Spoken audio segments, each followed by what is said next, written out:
ನಮಸ್ಕಾರ. Welcome to Geetha ಸಂದೇಶ YouTube channel. ಶ್ರೀಮದ್ ಭಗವದ್ಗೀತಾ ಅಧ್ಯಾಯ 1 ಅರ್ಜುನ ವಿಷಾದ ಯೋಗ 42ರಿಂದ 47ರವರೆಗಿನ ಶ್ಲೋಕಗಳ ಅರ್ಥಸಹಿತ ಭಾವಾರ್ಥ ತಿಳಿಯೋಣ. ಸಂಕರೋ ನರಕಾಯೈವ ಕುಲಘ್ನಾನಾಂ ಕುಲಸ್ಯ ಚ ಪತಂತಿ ಪಿತರೋ ಹೇಷಾಂ ಲುಪ್ತಪಿಂಡೋದಕ ಕ್ರಿಯಾಃ. ವರ್ಣಸಾಂಕರ್ಯವು ಕುಲಘಾತುಕರನ್ನು ಕುಲವನ್ನು ನರಕಕ್ಕೆ ಕೊಂಡೊಯ್ಯುತ್ತದೆ. ಶ್ರಾದ್ದ ಮತ್ತು ಪಿತೃತರ್ಪಣಗಳಿಂದ ವಂಚಿತರಾದ ಇವರ ಪಿತೃರು ಅಧೋಗತಿ ಹೊಂದುತ್ತಾರೆ. ದೋಷೈರೇತೈಃ ಕುಲಘ್ನಾನಾಂ ವರ್ಣಸಂಕರಕಾರಕೈಃ ಉತ್ಸಾದ್ಯಂತೆ ಜಾತಿಧರ್ಮಾಃ ಕುಲಧರ್ಮಾಶ್ಚ ಶಾಶ್ವತಾಃ. ಉತ್ಸನ್ನಕುಲಧರ್ಮಾಣಾಂ ಮನುಷ್ಯಾಣಾಂ ಜನಾರ್ದನ ನರಕೆ ನಿಯತಂ ವಾಸೋ ಭವತೀತ್ಯನುಶುಶ್ರುಮಾ. ವರ್ಣಸಂಕರ ದೋಷಗಳಿಂದ ಈ ಕುಲಘಾತುಕರ ಸನಾತನ ಕುಲಧರ್ಮಗಳು ಮತ್ತು ಜಾತಿ ಧರ್ಮಗಳು ನಾಶವಾಗುತ್ತವೆ. ಹೇ ಜನಾರ್ದನ, ಯಾರ ಕುಲಧರ್ಮಗಳು ನಾಶವಾಗಿವೆಯೋ ಅಂತಹ ಮನುಷ್ಯರು ಅನಿಶ್ಚಿತ ಕಾಲದವರೆಗೆ ನರಕದಲ್ಲಿ ವಾಸಿಸುತ್ತಾರೆಂದು ನಾವು ಕೇಳುತ್ತಾ ಬಂದಿದ್ದೇವೆ. ಅಹೋ ಬತ ಮಹತ್ಪಾಪಂ ಕರ್ತುಂ ವ್ಯವಸಿತಾ ವಯಂ ಯದ್ರಾಜ್ಯ ಸುಖಲೋಭೇನ ಹಂತುಂ ಸ್ವಜನಮುದ್ಯತಾಃ. ಯದಿ ಮಾಮ ಪ್ರತೀಕಾರಂ ಅಶಸ್ತ್ರಂ ಶಸ್ತ್ರಪಾಣಯಃ ಧಾತೃರಾಷ್ಟ್ರಾರಣೇ ಹನ್ಯುಃ ತನ್ಮೇ ಕ್ಷೇಮತರಂ ಭವೇತ್. ಅಯ್ಯೋ, ಎಂತಹ ಕಷ್ಟ! ನಾವು ಬುದ್ಧಿವಂತರಾಗಿದ್ದರೂ ರಾಜ್ಯ ಮತ್ತು ಸುಖದ ಲೋಭದಿಂದ ಸ್ವಜನರನ್ನು ಕೊಲ್ಲಲು ಇಷ್ಟು ದೊಡ್ಡ ಪಾಪ ಮಾಡಲು ಬಯಸಿದ್ದೇವಲ್ಲ. ಶಸ್ತ್ರರಹಿತನೂ ಪ್ರತೀಕಾರ ತೋರದಿರುವ ನನ್ನನ್ನು ಶಸ್ತ್ರಗಳನ್ನು ಧರಿಸಿರುವ ಧೃತರಾಷ್ಟ್ರನ ಪುತ್ರರು ಕೊಂದರೂ ಅದು ನನಗೆ ಹೆಚ್ಚು ಶ್ರೇಯಸ್ಕರವಾದೀತು. ಸಂಜಯ ಉವಾಚ ಏವಮುಕ್ತ್ವಾರ್ಜುನಃ ಸಂಖ್ಯೇ ರಥೋಪಸ್ಥ ಉಪಾವಿಶತ್ ವಿಸೃಜ್ಯ ಸಶರಂ ಚಾಪಂ ಶೋಕಸಂವಿಘ್ನಮಾನಸಃ. ಸಂಜಯನು ಹೇಳಿದನು. ರಣಭೂಮಿಯಲ್ಲಿ ಶೋಕದಿಂದ ಉದ್ವಿಗ್ನ ಮನಸ್ಸುಳ್ಳ ಅರ್ಜುನನು ಹೀಗೆ ಹೇಳಿ ಬಾಣಸಹಿತ ಧನಸ್ಸನ್ನು ಬಿಸುಟು ರಥದ ಹಿಂಭಾಗದಲ್ಲಿ ಕುಳಿತುಕೊಂಡನು.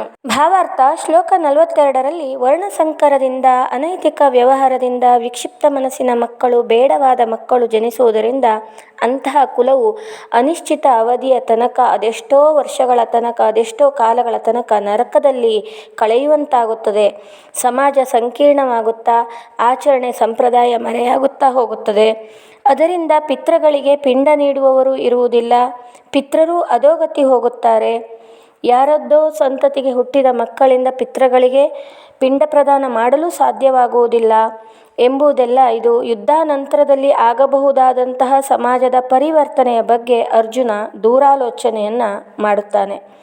ಇಲ್ಲಿ ಪಿಂಡ ಎಂದರೇನು, ಪಿತೃತರ್ಪಣ ಶ್ರಾದ್ದಾದಿ ಕಾರ್ಯಗಳು ಯಾಕಾಗಿ ಎಂಬುದನ್ನು ತಿಳಿಯುವುದಾದರೆ, ನಮ್ಮ ಹಿಂದೂ ಸಂಪ್ರದಾಯದಲ್ಲಿ ಅಪರಕರ್ಮದ ನಿಯಮದ ಪ್ರಕಾರ ಕುಟುಂಬದಲ್ಲಿ ಗತಿಸಿರುವ ಯಾರೇ ಆಗಿರಬಹುದು, ತಂದೆ ತಾಯಿ, ಅಜ್ಜ ಅಜ್ಜಿ, ಮುತ್ತಜ್ಜ, ಯಾರೇ ಆಗಿರಲಿ, ಮಕ್ಕಳೇ ಆಗಿರಲಿ, ಅವರಿಗೆ ಗತಿಸಿದಂಥವರಿಗೆ ಕಾಲಕಾಲಕ್ಕೆ ಪಿತೃತರ್ಪಣ ಶ್ರಾದ್ದಾದಿ ಪಿಂಡ ಪ್ರದಾನ ಕಾರ್ಯ ಮಾಡಲೇಬೇಕು. ಇದು ನಿಯಮ.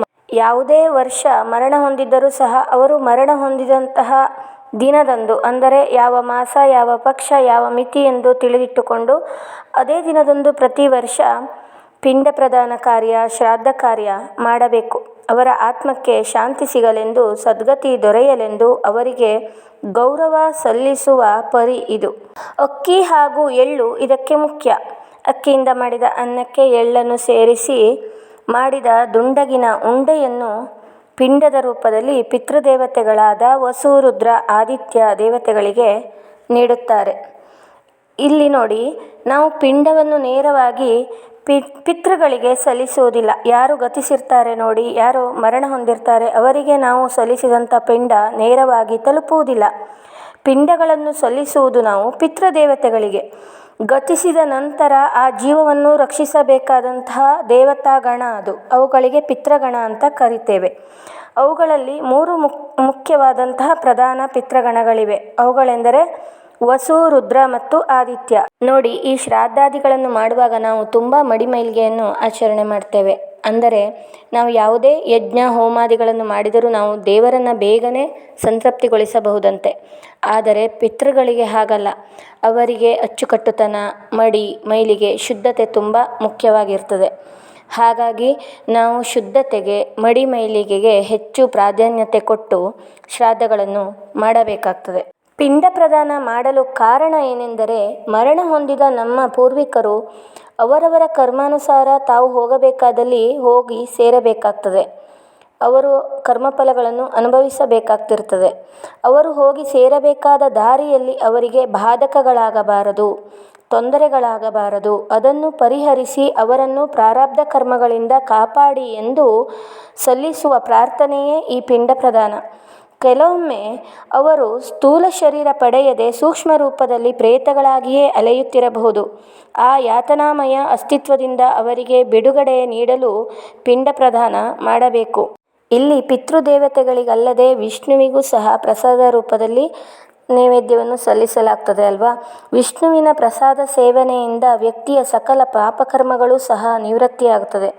ವಿಷ್ಣುವಿಗೆ ಹಾಗೂ ಪಿತೃಗಳಿಗೆ ಪ್ರಸಾದ ರೂಪದಲ್ಲಿ ಸಲ್ಲಿಸಿದ ಪಿಂಡ ಜೊತೆಗೆ ಬಗೆ ಬಗೆಯ ಅಡುಗೆಯ ಉಳಿದ ಪಾಲನ್ನು ಕುಟುಂಬಸ್ಥರು ಪಿತೃಗಳಿಗೆ ಅರ್ಪಿಸಿದಾಗ ಅವರು ಗತಿಸುವ ಮೊದಲು ಯಾವುದೇ ಪಾಪಕೃತ್ಯಗಳನ್ನು ಮಾಡಿದ್ದರೂ ಸಹ ಈ ವಿಷ್ಣುವಿನ ಪ್ರಸಾದ ರೂಪದ ಪಿಂಡವನ್ನು ಅವರು ಸೇವಿಸಿ ಸದ್ಗತಿಯನ್ನು ಪಡೆಯುತ್ತಾರೆ ಎಂಬ ಕಾರಣಕ್ಕೆ ಆ ಕುಟುಂಬದ ವಂಶಸ್ಥರು ಈ ಪಿಂಡ ಪ್ರದಾನ ಕಾರ್ಯ ಮಾಡಬೇಕು.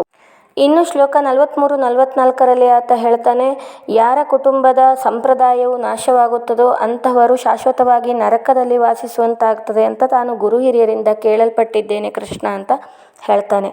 ಇನ್ನು 45-46ರಲ್ಲಿ ಬುದ್ಧಿವಂತರಾಗಿದ್ದರೂ ಸಹ ನಾವು ರಾಜ್ಯದ ಸುಖದ ಆಸೆಗಾಗಿ ಎಂಥ ಹೇಯ ಕೃತ್ಯವೆಸಗಲು ಮುಂದಾಗಿದ್ದೇವೆ. ಅದರ ಬದಲು ನಾನು ಶಸ್ತ್ರರಹಿತನಾಗಿದ್ದರೂ ಸಹ ದುರ್ಯೋಧನನನ್ನು ಕೊಂದರೂ ಅದೇ ಶ್ರೇಯಸ್ಕರವಾದೀತು ಎಂದು ಹೇಳ್ತಾನೆ. ಇಲ್ಲಿ ಅರ್ಜುನ ಶಸ್ತ್ರರಹಿತನಾದ ತನ್ನನ್ನು ದುರ್ಯೋಧನ ಕೊಂದರೂ ತೊಂದರೆ ಇಲ್ಲ, ಅದೇ ಒಳಿತು ಎಂದು ಹೇಳಲಿಕ್ಕೂ ಒಂದು ಕಾರಣ ಇದೆ. ಕ್ಷತ್ರಿಯ ಧರ್ಮ ಅಂತ ಒಂದಿದೆ. ಕ್ಷತ್ರಿಯರಲ್ಲಿ ಯಾರು ಶಸ್ತ್ರವನ್ನು ಹೊಂದಿರುವುದಿಲ್ಲವೋ, ಅಂದರೆ ಯುದ್ಧ ಮಾಡುವ ಸಂದರ್ಭದಲ್ಲಿ ಯಾರ ಬಳಿ ಆಯುಧಗಳಿರುವುದಿಲ್ಲವೋ ಅಥವಾ ಯಾರಿಗೆ ಮನಸ್ಸಿಲ್ಲದೆ ಯುದ್ಧ ಮಾಡಲಾರೆ ಎಂದು ಕುಳಿತುಕೊಂಡಿರ್ತಾರೋ ಅಂಥವರ ಜೊತೆ ಯುದ್ಧ ಮಾಡುವ ಹಾಗಿಲ್ಲ. ಆದರೆ ಎದುರು ಪಕ್ಷದವರ ಮನಸ್ಥಿತಿ ಅದೇ ರೀತಿ ಇರಬೇಕೆಂದೇನೂ ಇಲ್ಲ. ಇಲ್ಲಿ ಮೊದಲೇ ಅಧರ್ಮಿಗಳಾದಂತಹ ಕೌರವರು ಇದು ಯಾವುದೇ ರೀತಿ ನೀತಿ ಚೌಕಟ್ಟಿಗೆ ಒಳಪಟ್ಟಿರುವುದಿಲ್ಲ. ಅವರು ಎಷ್ಟೊತ್ತಿಗೆ ತಾನು ಪಾಂಡವರಲ್ಲಿ ಒಬ್ಬರನ್ನಾದರೂ ಸಾಯಿಸ್ತೇನೆ ಅಂತ ಯೋಚಿಸ್ತಿರ್ತಾರೆ. ಈ ಮಹಾಭಾರತದ ಯುದ್ಧ ಶುರುವಾಗುವ ಮೊದಲೇ ಒಂದು ಒಪ್ಪಂದದ ಪ್ರಕಾರ ಪಾಂಡವರಲ್ಲಿ ಯಾರಾದರೂ ಒಬ್ಬರು ಸತ್ತರೂ ಸಹ ಅವರು ತಮ್ಮ ರಾಜ್ಯವನ್ನು ಬಿಟ್ಟುಕೊಡಬೇಕು. ಆದರೆ ಕೌರವರಾದರೆ 101 ಕೌರವರನ್ನು ಸಹ ಸಾಯಿಸಬೇಕು ಅಂತ ಮಾತಾಗಿತ್ತು.